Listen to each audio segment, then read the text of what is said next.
దాదాపు గత వారం రోజుల నుండి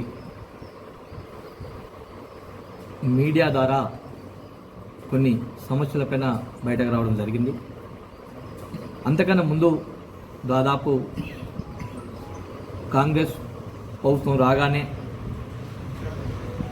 కొంతమంది వస్త్ర వ్యాపార సంఘం వాళ్ళు ఇన్ఛార్జిగా ఉన్న కేకే మహేందర్ రెడ్డి గారి వెనువెంటనే ఉండి ఓడిపోయిన వ్యక్తిని సుధా గౌరవించుకుంటే మాకు బిల్లులు వస్తాయని ఇంత అమాయకులు పద్మశాలి సోదరులను వస్త్ర వ్యాపార సంఘంలో పిలుచుకొని సన్మాన కార్యక్రమం ఏర్పాటు చేసి కొంతమంది నవ్వచ్చింది. ఇదేం పద్ధతి? అసలు ఓడిపోయిన వ్యక్తికి సన్మానం చేసినట్టు ఇదేనా అని చెప్పి మేము ఒక వందుకు నవ్వినాం. అయినా ఎందుకు అని మేము అడిగితే, సార్ మా పైసలన్నీ ఆడ గవర్నమెంట్లో ఇరికినాయి కాబట్టి మేము గౌరవించుకుంటున్నాం అంటే ఇంచుకోరి అని మేము సుతా అనడం జరిగింది. కానీ ఆ వ్యక్తి ఇక రేపు వస్తే మాపు వస్తే అని దాదాపు 2 నెలల 15 రోజులు గడిపిన తర్వాత 2 నెలల 20 రోజులు గడిపిన తర్వాత ఆయన నమ్ముకుంటూ వస్త్ర వ్యాపార సంఘం అందరూ ఎప్పుడు ఎక్కడికంటే అక్కడికి దాదాపు 2 నెలల రోజులు తిరగడం జరిగింది. మొన్నటికి మొన్న మేము సుధా కరే ప్రయత్నం చేస్తున్నారు కదా, ఇంకా మళ్ళీ అలా ఇన్వాల్వ్ అవ్వడం ఎందుకు, శాసనసభ్యులు కానీ మేము కానీ ఇన్వాల్వ్ అవ్వడం ఎందుకు, మళ్ళీ వేరే తారీఖు పోతాను ఒక ఉద్దేశం కొరకు కొంచెం మేము సర్దుమనడం జరిగింది. తీరా మీడియా ద్వారా ఈ పద్మశాలీలకు ఏం తెలుస్తుందని చెప్పి అనుకొని ఒక మీడియా ద్వారా స్పష్టమైన ఆయన మనసులో ఉన్నది లేని కాదు, కడుపులో ఏదైతే ఉంటుందో అది స్పష్టంగా ఒక వ్యక్తితో మాట్లాడడం, దాని వ్యక్తిగతంగానే కించపరిచి ఆయన బయట పెట్టడం జరిగింది. అయినా కానీ అప్పుడున్న సందర్భంలో అసలు ఏంటిది ఈ వ్యవస్థ అని చెప్పి తెలిస్తే ఆ వ్యక్తిని నమ్ముకొని దాదాపు 2 నెలల 15 రోజులు అయినా కానీ ఆ వ్యక్తి కడుపులో ఎంత ఇష్టం ఉందంటే ఒక సబ్జెక్టేమో ఇంకా దొబ్బి తిన్నది సాలదా అనే వ్యక్తి అనడం జరిగింది. అంతేకాకుండా గుళ్ళపల్లి రామాంజం జైనింగ్ కార్యక్రమంలో ఒక ఉష్క మాఫియా, ఒక ల్యాండ్ మాఫియా, ఒక బతుకమ్మ మాఫియా. ఒక బతుకమ్మ మాఫియా అంటే ఉష్క మాఫియా ఎట్లుంటుందో మాకు తెలియదు, వాళ్ళకి తెలుసు. ల్యాండ్ మాఫియా ఎట్లుంటుందో మాకు అటువంటిది తెలియదు, మాఫియా అంటే ఏంటో. కానీ బతుకమ్మ మాఫియా ఎట్లుంటుందో నాకు ఇప్పటి వరకు అర్థమవుతలేదు. ఆ మాఫియా అనేది ఏందో అనేది కేకే మహేందర్ రెడ్డి గారికి తెలుసా, సిరిసిల్ల వస్త్ర వ్యాపార సంఘం వాళ్ళకి తెలుసా? అసలు పాలిస్టర్ అసోసియేషన్ వాళ్ళు ఎప్పుడైతే మాఫియా అని పదం వాడిండో, ఎప్పుడైతే దొబ్బి తిన్నారన్న పదం వాడిందో, ఇంకా నిజస్వరూపం తెలుసుకున్నాక సుధా ఇంకా వ్యాపారస్తులు ఎందుకు అణిగిమణిగి ఉంటున్నారు అనేది నాకు ఇప్పటికీ ఈ రోజు వరకు అర్థం కావడం లేదు. ఎందుకంటే గవర్నమెంట్ దగ్గర డబ్బులు ఇరికినాయి, మేము వాళ్ళని అయ్యాబాంచని అనుకుంటూ డబ్బులు తీసుకొని ఒక సానుభూతితోటే భయభ్రాంతులకు గురి చేస్తున్నాం అనే విషయం దీన్ని బట్టి అర్థమవుతుంది.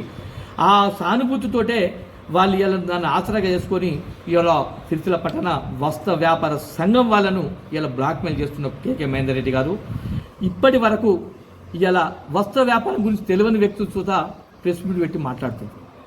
అసలు ఆనాడు కేసీఆర్ గారు వస్త్ర వ్యాపారాలను పిలుచుకొని మీరు ముఖ్యం కాదు, కేవలం కార్మికులు బతకాలనే ఒక ఆలోచన కొరకు ఇలా కేసీఆర్ గారు వాళ్ళ ఇంటికి స్వయంగా తెలంగాణ రాష్ట్ర మన క్యాంపస్కి పిలుచుకొని 40-50 మందితోటి వస్త్ర వ్యాపారం గురించి మాట్లాడి ఇలా కార్మికులు 8,000, 7,000, 8,000 కాదు 15,000 రూపాయలు కావాలంటే నేనేం చేయాలని, కూలిని అదనంగా ఇస్తేనే వాళ్ళు బతుకుతారని ఆ స్కీమ్ పరంగా ఆ ఉపాధి కొరకు ఇవాళ ఆ పెట్టిన బతుకమ్మను 6 సంవత్సరాల నుంచి 7 సంవత్సరాలు పూర్తి చేసుకొని ఇవాళ జరగడం జరిగింది.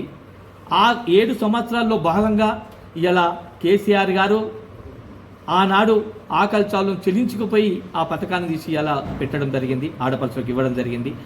దాన్ని ఇలా కొంతమంది వ్యక్తులు స్వార్థపరులు రాజకీయం చేసుకుంటూ లబ్ధి పొందుతున్నారని చెప్పి మాట్లాడుతున్నారు. ఇవాళ లబ్ధి పొందే గురించి కాదు, చేనేత పరిశ్రమ అంటే రైతుల తర్వాత వస్త్ర పరిశ్రమనే చేనేతనే గుర్తించిన ఇవాళ తెలంగాణ కాదు అన్ని రాష్ట్రాలు వస్త్ర పరిశ్రమని గుర్తిస్తుంది. ఇవాళ ఆ గుర్తింపు కొరకు ఇవాళ ఉపాధి తెలంగాణ రాష్ట్రంలో మన ఉన్న రాష్ట్రంలో మనతాన్ని 80% పద్మశాలి పరిశ్రమ ఉంది కాబట్టి ఇవాళ ఇవ్వడం జరిగింది.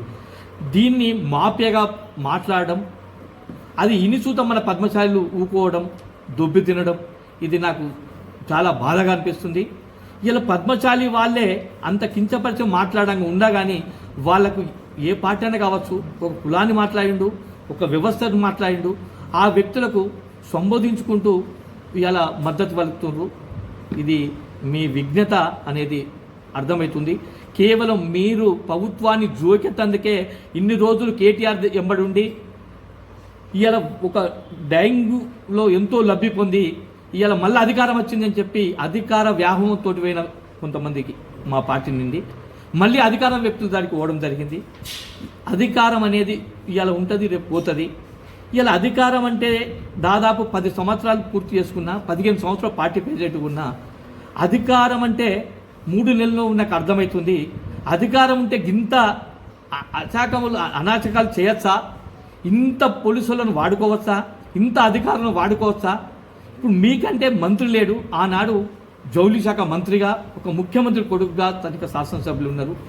ఆ ప్రాతినిధ్యం వహిస్తున్న మేము ఎదుటోడు తప్పు చేసినా కానీ ఆయన పోలీస్ స్టేషన్ పట్టిస్తే మాకు రిమార్క్ వస్తుంది, సార్కు రిమార్క్ వస్తుంది అని చెప్పి ఎన్నో బాధలు దిగబింగిన మా బీఆర్ఎస్ పార్టీ నాయకులం ఇవాళ ఏది లేకుండా కానీ ఇలా అరాచకం సృష్టించడం, ప్రజలను భ్రయాంభ్రాంతులకు గురి చేయడం, మరి వస్త్ర వ్యాపార సంఘం బెదిరిపడం, అంతేకాకుండా నిన్న మొన్నటి వెలుగులోకి వచ్చింది.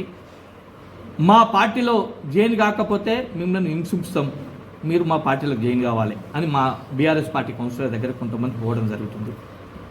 పోతేనట నీకు 30 లక్షల రూపాయలు నీకు వర్క్ ఇస్తా మా పార్టీకి రమ్మని.